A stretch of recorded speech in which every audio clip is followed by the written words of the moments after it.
अब क्या इच्छा है? तो शौनक ऋषि जी बोले कि सुखदेव जी ने राजा परीक्षित को ही कथा श्रवण क्यों कराई? हमने सुना है उनको श्राप लगा था, क्या वो श्राप कथा सुनने से मोचन हो गया? तो सूत जी महाराज कहने लगे कि तुमको मैं परीक्षित जी के जन्म कर्म की कथा सुनाता हूं। और सूत जी महाराज कहने लगे, हे ऋषियों, ये उन दिनों की बात है जब धृतराष्ट्र जी अन्याय पूर्वक अपना राज्य कर रहा था और पांडवों से द्रोह कर रहा। उनका हिस्सा भी दाब गया, कुछ नहीं दिया। महाभारत का युद्ध हुआ जिसमें दुर्योधन की जंघा टूट गई। भीम की गदा से जंघा टूट जाने के कारण वो बड़ा हताश हो गया। उसके समाचार लेने के लिए उसका मित्र था अश्वत्थामा। वो समाचार लेने के लिए आया और दुर्योधन से बोला, मित्र, तुम्हें प्रसन्न करने के लिए बताओ मुझे क्या करना चाहिए?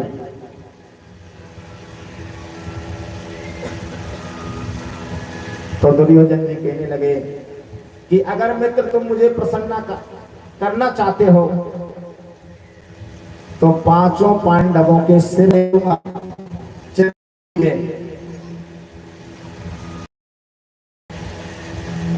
तुरंत ही अश्वत्थामा ने दे दिया और चल दिया। महाराज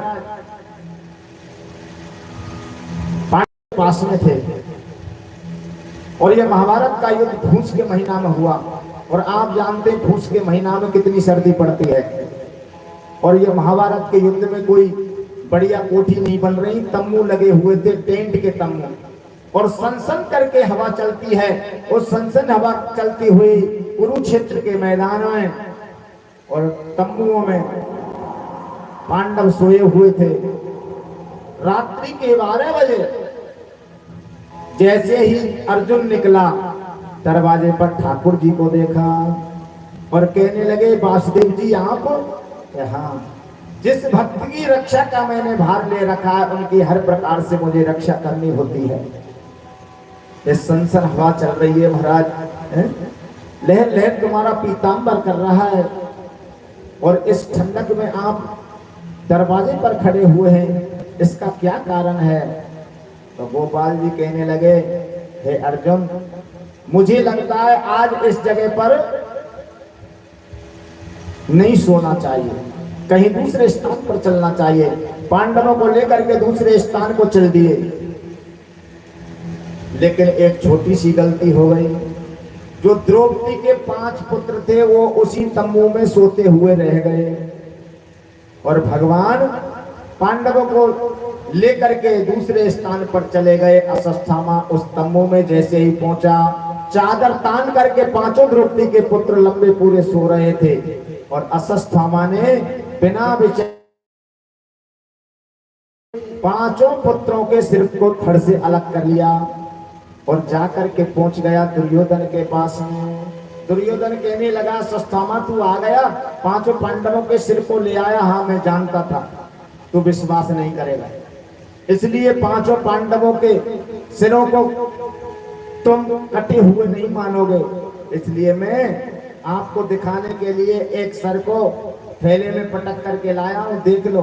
जैसे ही दुर्योधन को उन्होंने सर भेंट किया, सर को देखते ही दुर्योधन अपने को और अश्वत्थामा को धिक्कारने लगा, हे अश्वत्थामा, तूने तो बिना विचार किए ही ये कार्य कर दिया, तूने तो हमारे कुल को समाप्त कर दिया। कौरव और पांडवों में कोई नहीं बचा था, केवल बचा तो ये बालक ही तो द्रौपदी के बचे थे। और तूने उनका वध कर दिया, ये तूने बहुत बुरा किया है। दुर्योधन पछताते पछता से गिर पड़ा और प्राणांत हो गया। दुर्योधन जी भगवान के धाम को सिधार गए।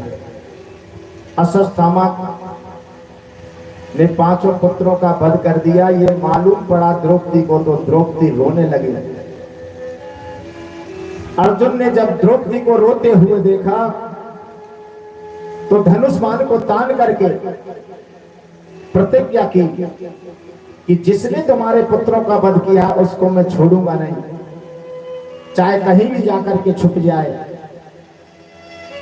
रथ में सवार हुए, हमारे गोपाल जी साथ में थे, और जैसे ही रथ में सवार होकर के धनुष बाण लेकर के अश्वत्थामा के पीछे दौड़े तो अश्वत्थामा के पास में एक शस्त्र था, जिस अस्त्र का नाम है ब्रह्मास्त्र। अब उन्होंने ब्रह्मास्त्र को छोड़ दिया। जब बिजली सी कड़कने लगी और घोर अंधकार होने लगा, अग्नि प्रज्वलित होने लगी, तो अर्जुन ने कहा, माधव, हे गोपाल, ये क्या हो रहा है? ये तो अश्वत्थामा ने ऐसा लगता है बिना विचारे ही ब्रह्मास्त्र को छोड़ दिया, ये तो बहुत गलती का कार्य किया है। हे माधव, कुछ कीजिए।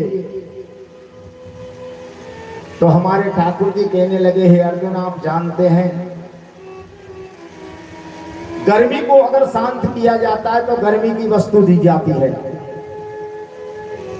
अगर झेर को समाप्त किया जाता है तो झेर का इंजेक्शन लगाया जाता है। आप जानते हैं, देखो पहले के जमाने में कोई जहरीला कीड़ा अगर किसी को खा जाता था तो झाड़ फूक वालों के पास में ही ले जाते थे, और झेर अधिक प्रवेश कर जाता तो इंसान मर भी जाता था। और आजकल हमारे गवर्नमेंट ने ऐसा इलाज चलाया है कि हॉस्पिटल के अंदर ले जाओ और जाते ही झेर का इंजेक्शन लगाएंगे और उस व्यक्ति मरने से उसको बचा देंगे। अगर किसी को झेरीला जीव जंतु खा जाए और उसको बचाना हो तो सीधे भैया हॉस्पिटल के लिए ले जाना, झाड़ फूक बाद में करा लेना, क्योंकि जाते ही वहां झेर का इंजेक्शन लगेगा, झेर से झेर को दबाया जाएगा। अब हमारे ठाकुर जी अर्जुन से कहने लगे कि अगर ब्रह्मास्त्र से आपको अपनी रक्षा करनी है तो ब्रह्मास्त्र को ही छोड़ना पड़ेगा। अब ब्रह्मास्त्र अर्जुन ने भी छोड़ दिया। दोनों जाकर के आकाश मार्ग में ब्रह्मास्त्र टकरा करके भूमि पर गिर गए और ब्रह्मास्त्र से रक्षा हो गई। अर्जुन ने रथ से नीचे उतर करके अश्वत्थामा को पकड़ लिया और बांध करके द्रौपदी के सामने ले आए। द्रौपदी के पास में ला करके कहने लगे, द्रौपदी, ये तेरे पुत्रों का वध करने वाला तेरे सामने खड़ा है, अब बताओ क्या इसके लिए दंड है? तो द्रौपदी कहने लगी, एक बात सोचो, जिस मां के 5 पुत्रों की हत्या हो जाए और भला वो हत्या करने वाला दुष्ट उसके सामने हो, कौन मां दया करेगी? लेकिन आज द्रौपदी 5 पुत्रों के हत्यारे के ऊपर दया करती है और कहती है, मुच्यताम मुच्यताम मित्राम गुरु, मुच्यताम छोड़ दो, मुच्यताम छोड़ दो। ये गुरु पुत्र है और ब्राह्मण पुत्र भी है, इसलिए शास्त्र में कहा है कि ब्राह्मण हो अगर कोई भी अपराध कर दे तो उसको मारना नहीं चाहिए। और दूसरी तरफ शास्त्र क्या कह रहा है कि बाल हत्यारा हो तो उसे कभी भी छोड़ना नहीं चाहिए। अब दोनों बात हो गई, बाल हत्यारा भी और गुरु पुत्र भी और ब्राह्मण पुत्र भी। अब ब्राह्मण पुत्र होने के नाते मारे तो अपराध हो और बाल हत्यारा भी है, छोड़े तो भी अपराध हो। अब असमंजस में पड़ गए। भीम ने गदा को उठाया, भीम को क्रोध आ गया कि अर्जुन, तुम अगर इस अश्वत्थामा को नहीं मारोगे तो मैं भी इसको नहीं छोड़ूंगा, मैं मार डालूंगा। कृष्ण भगवान ने भीम को शांत किया। तब तक नकुल सदेव पे उठे कि भैया जो उचित हो वो कीजिए। जब कोई भी समाधान नहीं हो पाया तो अर्जुन हमारे ठाकुर जी की तरफ देखना लगे और ठाकुर जी ने एक साथ में 4 प्रश्न कर दिए महाराज। कहे अर्जुन ऐसा काम कीजिए जो द्रौपदी को तो संतोष हो जाए और भीम का क्रोध शांत हो जाए, मैं प्रसन्न हो जाऊं, संसार की तो पार पड़ गई। देखा चारों के सारों को समझ गए और चारों उद्देश्यों को एक ही उत्तर में उन्होंने और अश्वत्थामा के जो सिर में थी वो अपनी तलवार की नोक से उसे बाहर कर निकालनी और उसको निष्कासित करके समाज से बाहर कर दिया। इसलिए ध्यान रहे भैया, किसी संत का, किसी ब्राह्मण का या किसी पूजनीय व्यक्ति का, बड़े बूढ़े का अगर समाज में अपमान हो जाए वो मरने के तुल्य है। इसलिए किसी का भरे समाज के अंदर अपमान नहीं करें। और मारने की प्रतिज्ञा भी रह गई और हत्या भी नहीं हुई। अश्वत्थामा जी छुपके से रहने लगा। तो एक बार क्या हुआ, रास्ते में एक बिच्छू को देख करके एक संत ने विचार किया कि ये रास्ते में कोई गाड़ी घोड़ा आएगा तो इस बिच्छू को मार जाएगा, इसलिए इस बिच्छू से मैं रक्षा कर दूं। बिच्छू मर जाएगा बेचारा। हाथ में लेकर के बिच्छू को रास्ते से बाहर जैसे निकालने लगा तो बिच्छू ने डंक मारा और संत ने छोड़ दिया। फिर उठाया, फिर बिच्छू ने डंक मारा, फिर संत जी ने छोड़ दिया। उसमें आप जैसा है कोई संत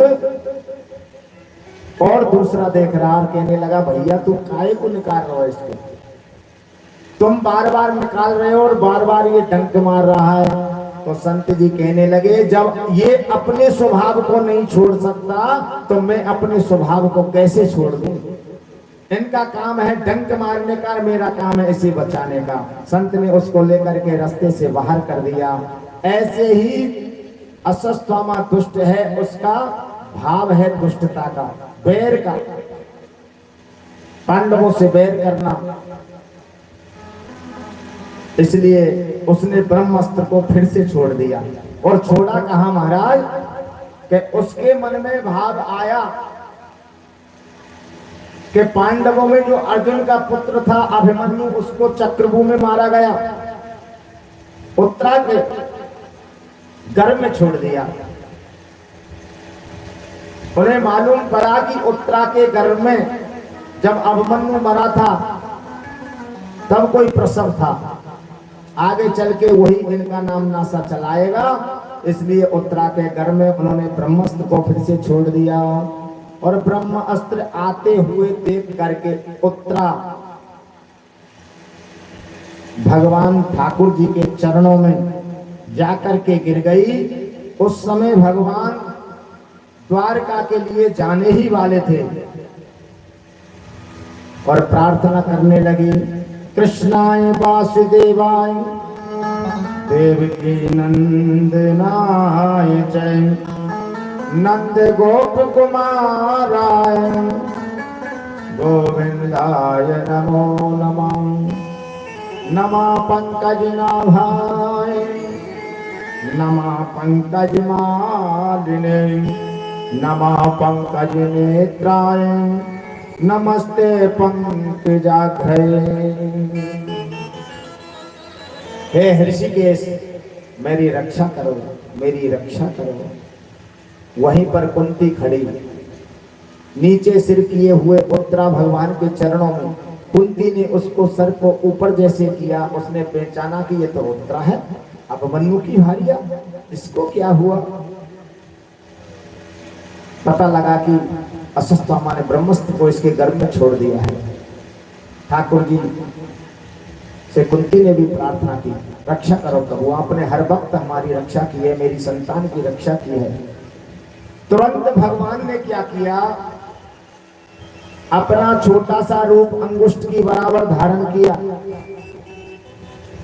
और उत्तरा के गर्भ में प्रवेश कर गए, एक रूप से बाहर और एक रूप से अंदर। और वास्तव में भगवान का स्वरूप ऐसा ही है। आप जान रहे हैं कि भगवान मथुरा में, वृंदावन में, गोकुल में या किसी हरिद्वार में एक जगह पर कहीं निश्चित है भगवान, ऐसा भी नहीं है। भगवान इन सब जगह पर तीर्थों में भी हैं, मंदिरों में भी हैं, भगवान बाहर भी हैं और भगवान हमारे अंदर से हृदय के अंदर भी हैं। भगवान कभी किसी से दूर नहीं है। जैसे भैया फूल से खुशबू कभी अलग नहीं होती, ऐसे ही भगवान कभी किसी जीव से अलग नहीं होते प्यारे, सबके हृदय में निवास करते हैं। और भगवान भक्त के लिए क्या नहीं करते प्यारे, सब कुछ करने को तैयार है, क्योंकि भगवान भक्तों पर दया करते हैं। और जो भगवान कभी जीवन में नहीं करते, भक्त के लिए तो ऐसा भी कार्य कर देते हैं। आप जानते हैं भगवान कभी गर्भ में वास नहीं करते, बताओ करते हैं तो? भगवान ने कभी गर्भ में वास किया क्या? नहीं किया। क्योंकि आप बार बार सुनते हैं, भूल क्यों जाते हैं? सुनते हैं ना, भय प्रगट कृपाला दीन दयाला। भगवान प्रकट होते हैं, वे कभी गर्भ में वास नहीं करते प्यारे।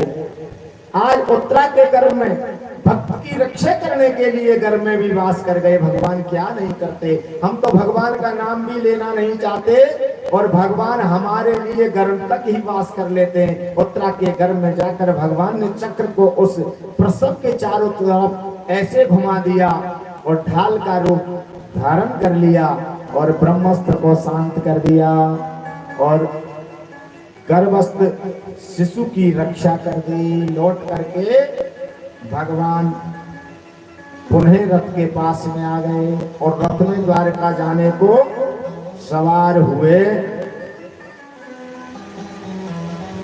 तो कुंती कहने लगी, प्रभु आज आप जा रहे हैं, हे अधिष्ठात्रा, हे वासुदेव, हे परब्रह्म परमात्मा, आज हमें छोड़ करके तुम द्वारका जा रहे हो। हे भगवान, मैं आपसे एक विनती करती हूँ। तो कुंती माँ की जैसे ही विनती सुनी और कुंती के मुख से उसने सुना कि हे भगवान आप हमें अकेला छोड़ करके जा लगे। जो पांचों पांडव वहां खड़े थे, द्रौपदी पास में खड़ी थी, उनसे कहने लगे, ओ भैया देख रहे हो, आज मेरी बुआ कुंती मुझको भगवान कह रही है, मैं भगवान हूं और सर्टिफिकेट बना रही है। आज तक तो मुझे पता ही नहीं था मैं भगवान, पर आज कुंती बुआ ने मुझको भैया प्रमाण पत्र दे दियो, इसलिए मैं भगवान हूं।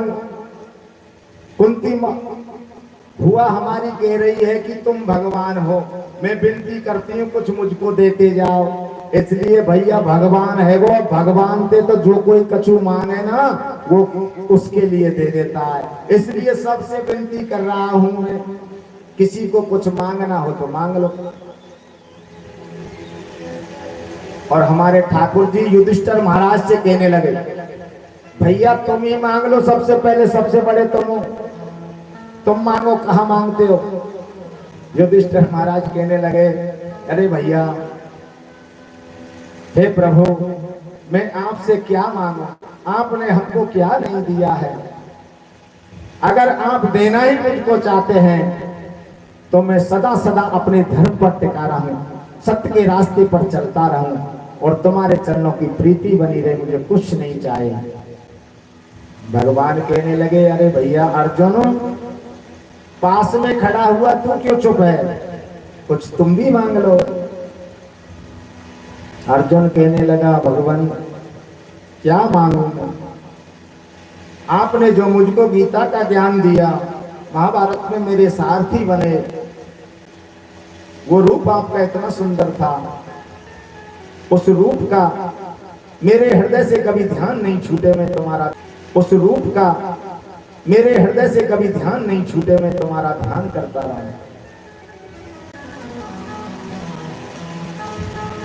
गोपाल जी कहने लगे पास में खड़े नकुल सहदेव से, भैया आप मांग लो। नकुल सहदेव कहने लगे प्रभु आपके भजन में हमारी सदा रति बनी रहे। पास में खड़े हुए भीम दादा, और भीम दादा से कहने लगे कि भैया इन चारों ने मांग लिए, अब भीम दादा तुम भी मांग लो। भीम दादा कहने लगे महाराज कहाँ मांगो, ये दुनिया मोटे हमेशा पेटू किए, और मैं तो सदा पेट भरवे में लगे रहो, मेरो आहार ही ज्यादा है। गोपाल तो मैं क्या करूं भाई, मेरो आहार ज्यादा है, अब भगवान तुमसे मैं क्या मांगू। मेरो जैसो भाव है ऐसो ही दूध और ऐसी छाछ, हमेशा मेरो भगवान ऐसो ही ध्यान बने रहे, और मैं तुम्हारी याद करता रहूं, आपको नाम संकीर्तन सदा करता रहूं, बस यही वरदान चाहिए। पास में खड़ी हुई द्रौपदी और भगवान कहने लगे पांचाली जी तुम चुप क्यों खड़ी हो, कुछ तुम भी मांग लो। अब पास में खड़ी द्रौपदी जी कहने लगी, पल्लू फैला दिया अगाड़ी, और हे भगवान आपसे मैं क्या मांगू, आप मुझको सखी कहते हो ना, आप मुझको बहन कहते हो, और आपने मेरी हर जगह पर लज्जा रखी प्रभु। मेरा जब जब आपसे काम पड़े तब तक आकर के इस बहन की रक्षा कर लेना, बस यही मांगती हूँ।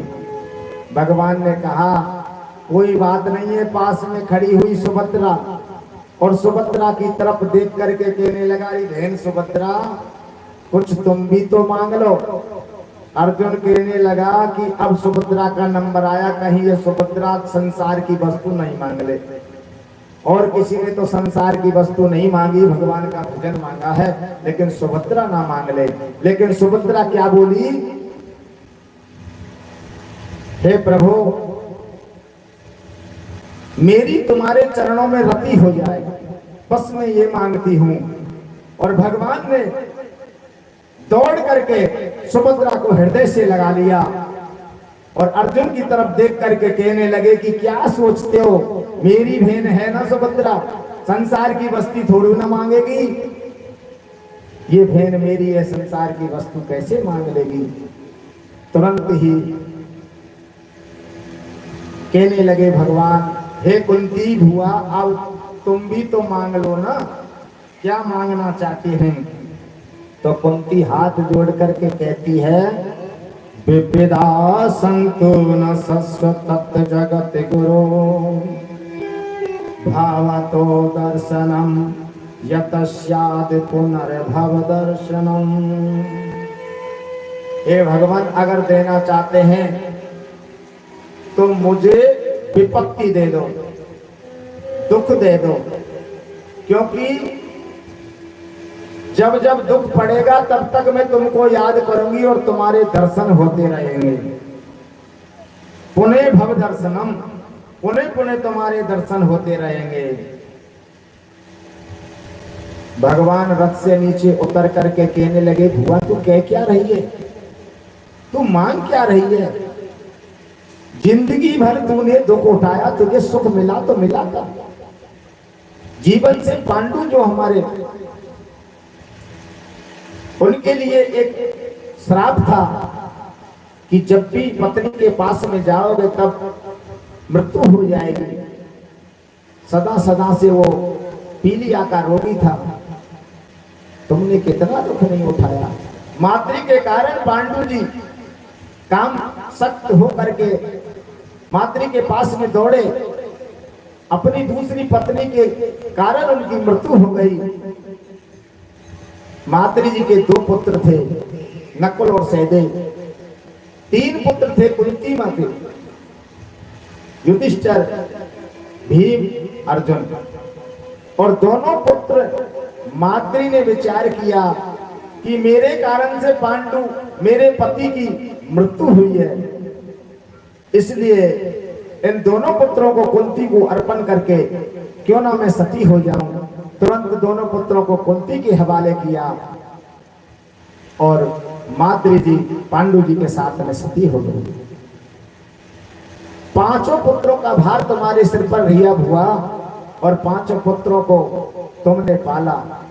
कौरवों ने तुम्हारे साथ में बहुत अत्याचार किया। हे मां, हे मेरी भुआ, तुम क्या मांग रही हो? क्या मांगा है तुमने? दुख मांगा है? तो कुंती कहती है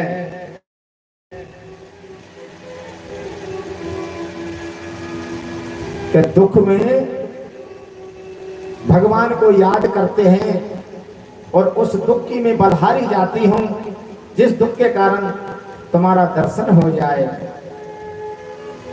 और वैसे बात भी सही है। कुंती कहती है कि हे गोपाल, मीठे के साथ में कुछ नमकीन का होना जरूरी है। आप जानते हैं, देखो जीवन में सदा सदा के लिए सुख ही सुख मिलता रहे, कोई भी दुख नहीं मिले तो आदमी जाने कैसे सुख क्या होता है, दुख क्या होता है। दुख और सुख का ज्ञान तो हो। हमेशा तुमको रोजीना मिठाई मिठाई परोसने लग जाए तो महाराज रोटी और सब्जी पर आप दौड़ करके गिर जाएंगे, मिठाई से औक जाएंगे। इसलिए मीठे के साथ में नमकीन का होना बहुत जरूरी है। सुखदेव जी महाराज कहते हैं कुंती के लिए जो मांगा वो भगवान ने वरदान दिया और द्वार का जाना अस्त व्यस्त कर दिया।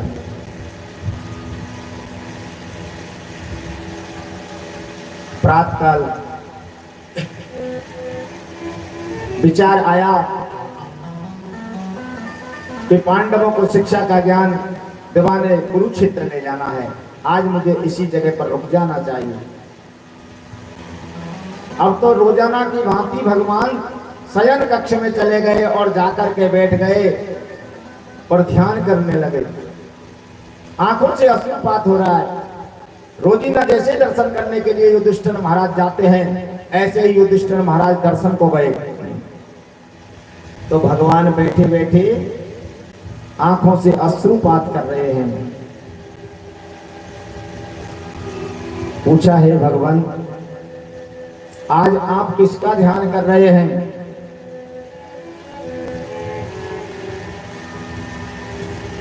तो भगवान ने जवाब दिया, ये यथा माम प्रवधन्ते आस्ताम भजामहम्। जो मेरा ध्यान करता है मैं उसका ध्यान करता हूं। तो आज मेरे ठाकुर जी किसका ध्यान कर रहे हैं? कहने लगे, आज भीष्म पितामह का ध्यान कर रहा हूं, क्योंकि प्रातःकाल होते हुए उनकी मृत्यु हो जाएगी। ये सूर्य अस्त हो जाएगा, इसलिए मैं उनका ध्यान कर रहा हूं। प्रातःकाल हुआ, पांडवों को लेकर के कुरुक्षेत्र के मैदान में पहुंचे।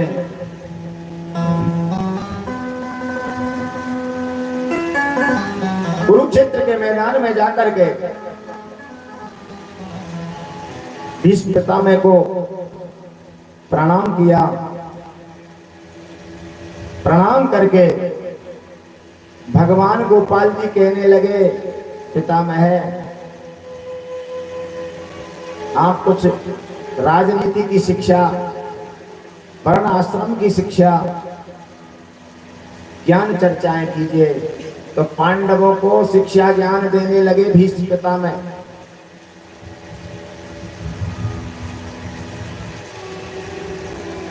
और कहने लगे कि हे अर्जुन, हे युधिष्ठिर महाराज, हमेशा मनुष्य को ध्यान रखना चाहिए, जितना भी जीवन में कमाए उसका 10वां हिस्सा दान में दे देना चाहिए और अपनी आंखों के सामने कभी भी पाप होते हुए नहीं देखे। और अगर पाप हो रहा हो, खुद की सामर्थ्य हो तो उस पाप को रोके, और सामर्थ्य नहीं हो तो वहां से उठ करके खड़े होकर के चला जाए। उसी जगह पर द्रौपदी जी खड़ी हुई थी। द्रौपदी हंस पड़े।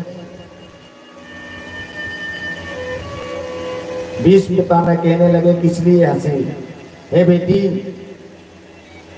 क्या कारण है?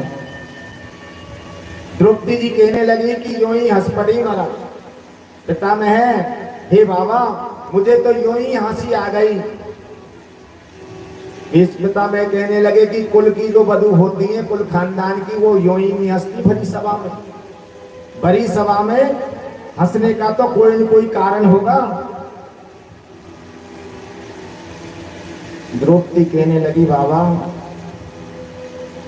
मेरे दिमाग में एक छोटी सी बात आ गई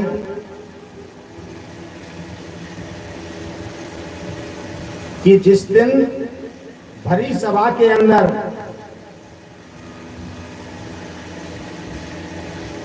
दुर्योधन ने आदेश दुशासन के लिए दिया और मुझे खींच करके बाहर ला गया और ला करके भरी सभा के अंदर दुर्योधन ने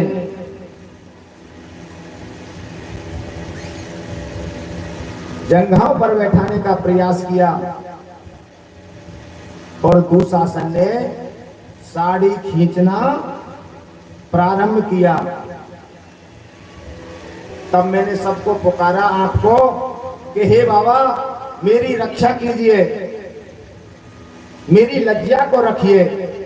लेकिन कभी भी आपने मुझे रक्षा नहीं की, नीचे को सर करके बैठे रहे। बाबा, कहां गया उस दिन तुम्हारा धर्म?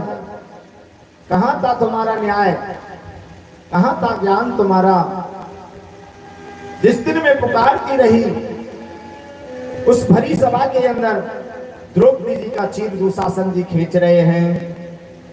उन्होंने विचार किया कि ये पांचों पति बैठे हुए ये मेरी रक्षा नहीं कर रहे। द्रोणाचार्य को भी पुकारी द्रौपदी, हे गुरुदेव, मेरी रक्षा कीजिए।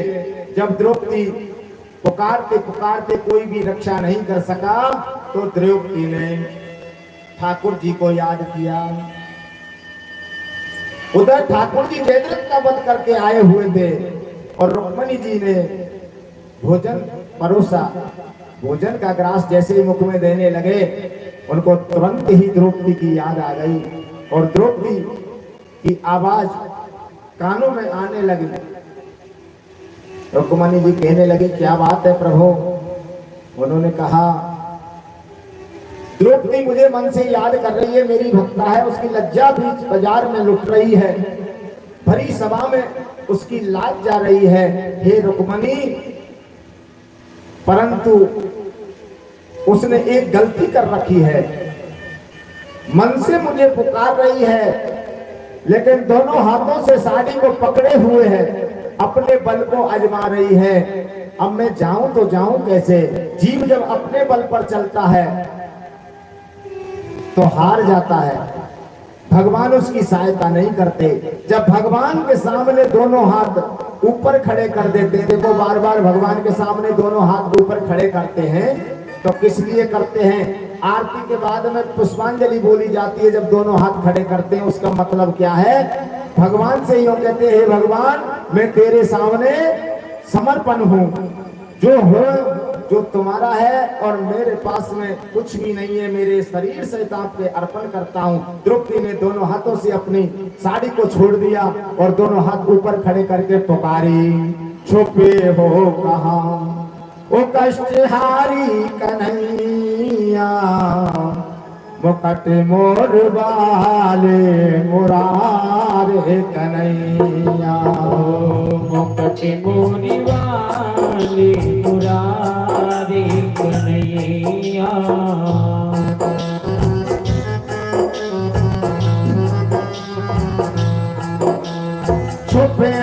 कहाँ कष्ट हारी कन्हैया, मुकुट मोर वाले मुरारे कन्हैया। मुकुट मोर वाले मुरारे कन्हैया, हो कहाँ तुम कैसे कन्हैया।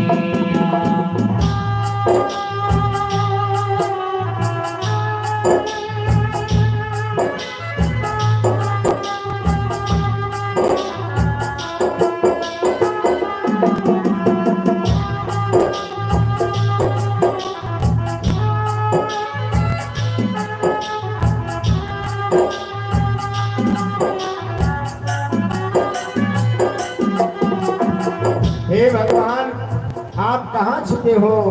मेरी भरी सभा में लज्जा जा रही है। हे गोपाल जी, आकर के तेरी बहन की लज्जा को बचाइए। और ठाकुर जी के लिए उधर रुक्मणी जी से कहा, हे रुक्मणी, तुम कुछ कीजिए, तुम भी तो लक्ष्मी की अवतार हो। तो रुक्मणी जी ने एक कमल पुष्प को लिया और घुमा करके जैसे ही दिया, द्रौपदी के सर पर लगा और उन्हें याद आ गई उस ठाकुर जी की। और याद आते ही दोनों हाथ ऊपर खड़े करके पुकारा और ठाकुर जी तुरंत ही दौड़ करके आ गए और उनका अवतार हो गया वस्त्रावतार। इसी दिन बोल वस्त्रावतार भगवान की। और वस्त्रावतार कैसे हुआ?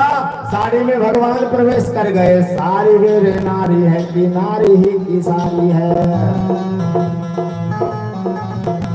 और सारी ही की नारी है कि नारी ही की सारी है, और सारी कुछ नारी है कि नारी कुछ सारी है।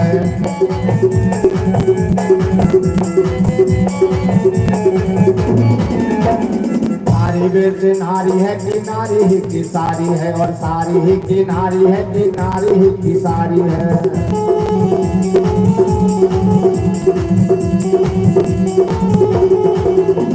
पता ही नहीं लगा कि साड़ी के बीच में नारी है कि नारे के बीच में साड़ी है, और सारी बीच नारी है कि नारी ही की सारी है। अब सभासद देखते देखते हार गए, आंखें थक गई महाराज, पर पता नहीं लगे कि साड़ी में से नारी निकल रही है कि नारी में से साड़ी निकल रही है। भगवान को वस्त्र अवतार धारण किया और दुशासन साड़ी को खींचते खींचते महाराज भुजाओं में जितनी ताकत थी वो सब ताकत घट गई और हार करके दुशासन बैठ गया और द्रौपदी की भरी सभा में लज्जा रख दिया। बोलो गोविंद भगवान की। तो देखिए भगवान हर परिस्थिति में लज्जा रखते हैं। द्रौपदी जी कहने लगी भीष्म पितामह से, हे पिता, हे बाबा, तुम्हारा ज्ञान उस दिन कहाँ गया? भीष्म पितामह कहते हैं, बेटी, उस दिन तो मेरे उदर के अंदर दुर्योधन का अन्न था और अन्न ने मेरी बुद्धि को दूषित कर दिया था। इसलिए कहा है कि जैसो खावे अन्न और भैया ऐसो है जाए मन, जैसो पीवे पानी और ऐसी है जाए पानी। इसलिए अन्न और पानी देख करके पिया जाए, कहीं ऐसे दुष्ट को नहीं हो दुर्योधन जैसे को जो अपनी बुद्धि को दूषित कर देता है। इसलिए भीष्म पितामह कहते हैं, बेटी, आज मुझे इस बानों की सैया पर पड़े हुए 21 दिन हो गए और इस उदर में एक अन्न का दाना भी नहीं है। अब मेरी बुद्धि बिल्कुल सत्य कह रही है कि जितना जीवन में कमाते हैं 10वें हिस्सा का दान में खर्च कर देना चाहिए,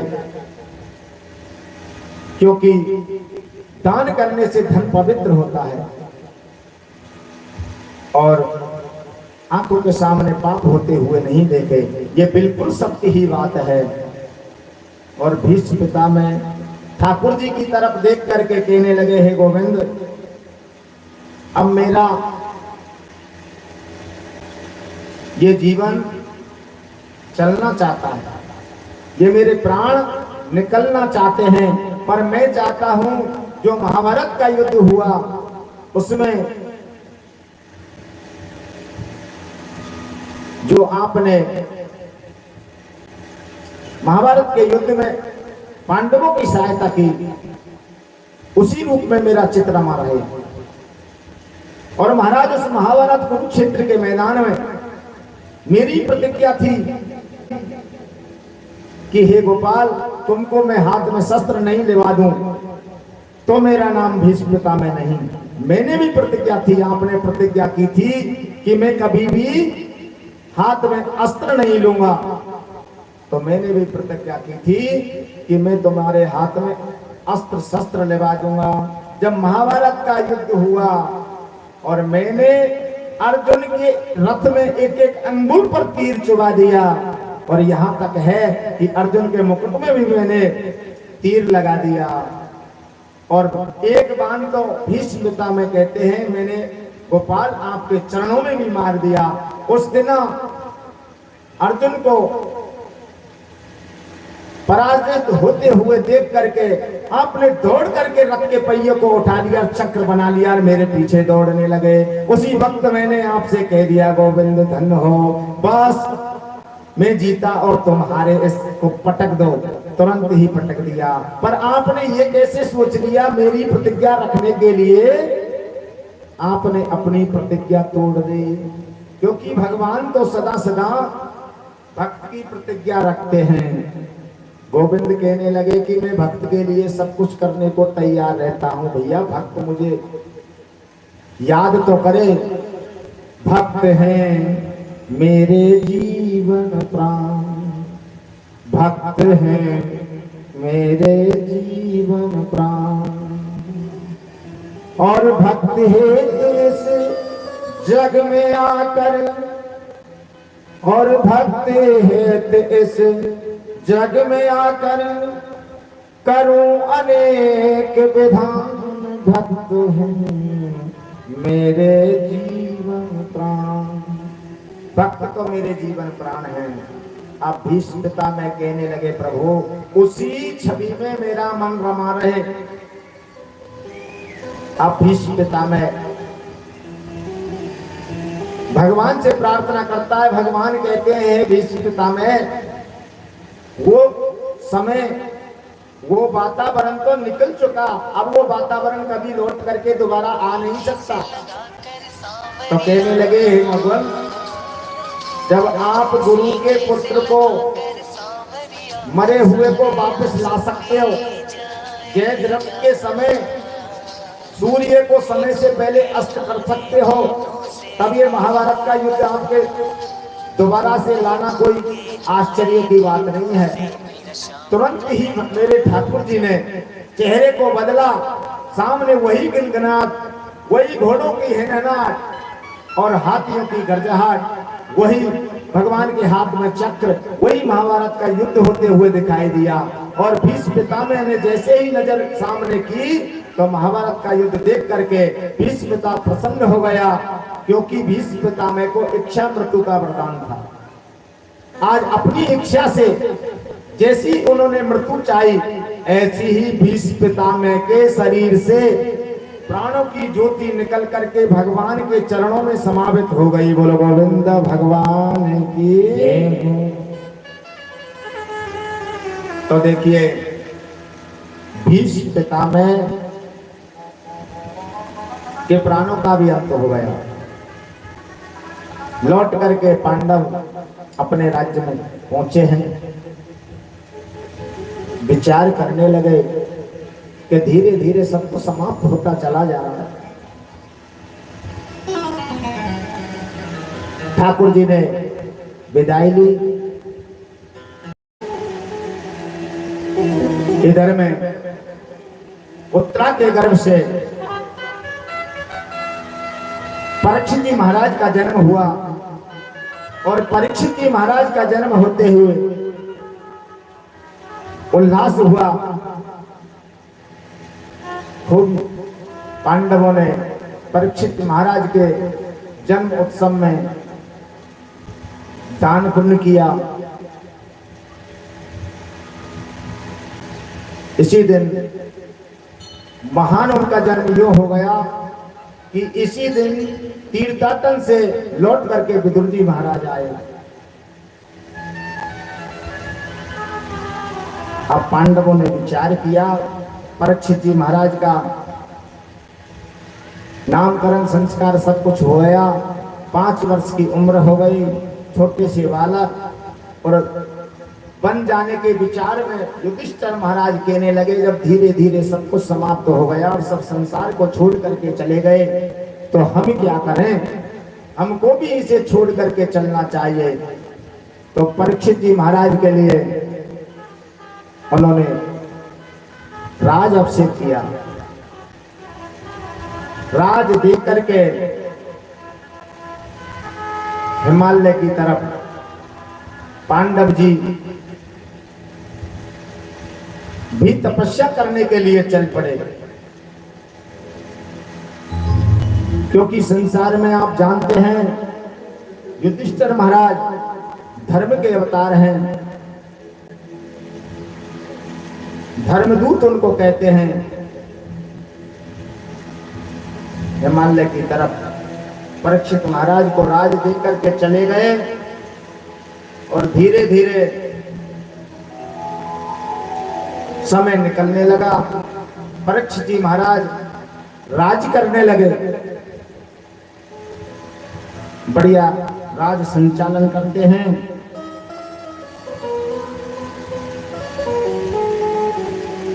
और अश्वमेध यज्ञ को उन्होंने प्रारंभ किया।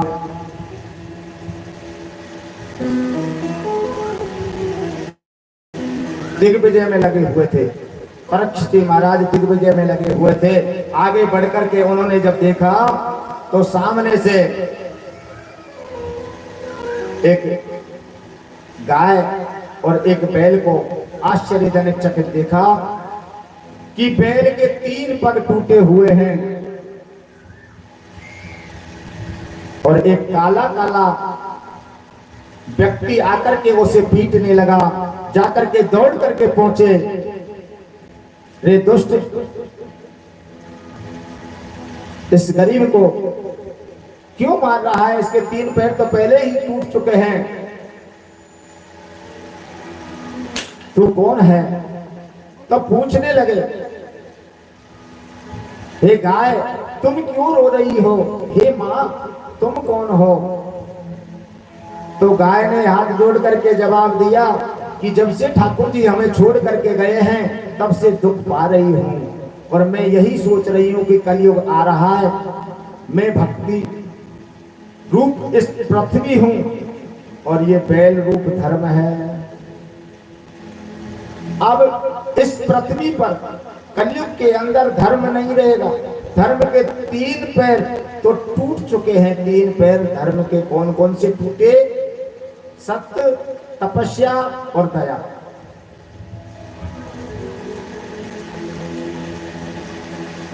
और सोच। धर्म के 4 पैर होते हैं, सत्य, तपस्या, दया और सोच। अब 3 पग टूट गए, सत्य के आधार पर पृथ्वी टिकी हुई है। धर्म से पूछने लगे, भैया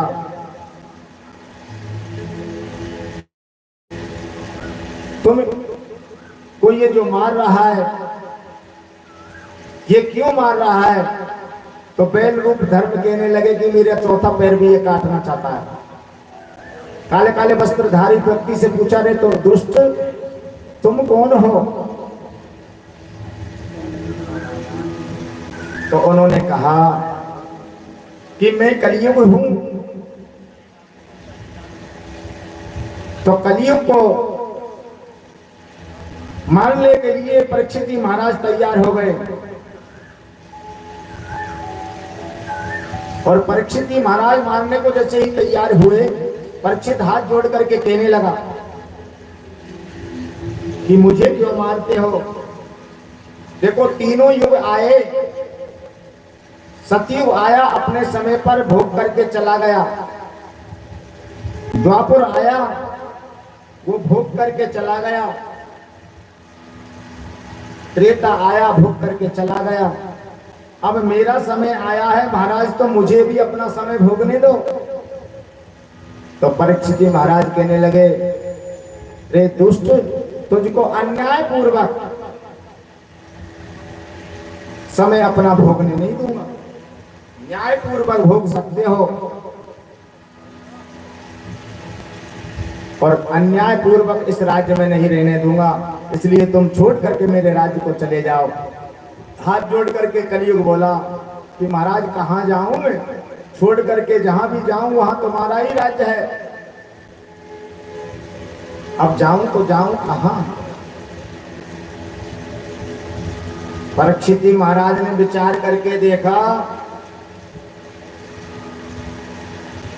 कि कलयुग है ये, लेकिन इसमें बुराई के साथ साथ में उनकी गुण की तरफ देखने लगे कि इसके अंदर गुण भी हैं। देखो, दो तरीका के व्यक्ति होते हैं दुनिया में, एक सज्जन होता है, एक दुर्जन होता है। सज्जन बुराई में भी, ज्ञानी व्यक्ति बुराई में भी अच्छाई खोज लेता है। परीक्षित जी महाराज ने कलयुग के अंदर बुराई होते हुए भी उन्होंने गुण को देख लिया, और गुण को देखते हुए क्या गुण देखा कलयुग के अंदर? कलियुग केवल हरि गुण गाहा, गावत नर पावई भवताहा।